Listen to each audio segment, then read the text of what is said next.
உங்கள் நிலம் உங்கள் அனுமதி.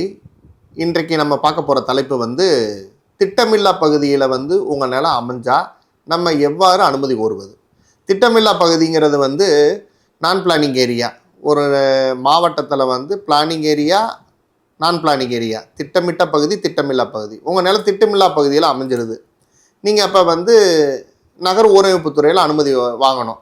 அதுக்கு முன்னாடி உங்கள் வருவாய்த்துறை ஆவணமான பட்டால எந்த வகையில் நிலைநிறுத்தப்பட்டுள்ளது, நஞ்சையாகவோ புஞ்சையாகவோ இருந்தால் நீங்கள் யாரிடம் சென்று நீங்கள் தடையில்லா சான்று வாங்கணும். இது ஏற்கனவே நம்ம வீடியோவில் சொல்லியிருக்கோம். அது நிறைய டவுட்ஸ் வர்றதுனால நம்ம திருப்பி சொல்கிறோம். இப்போ பட்டால வந்து நஞ்சைன்னு இருக்குது அப்படின்னா அதுக்கு பேர் வந்து வெட்லேண்ட் கன்வர்ஷன். புஞ்சைன்னு இருக்குன்னா ட்ரைலேண்ட் கன்வர்ஷன்.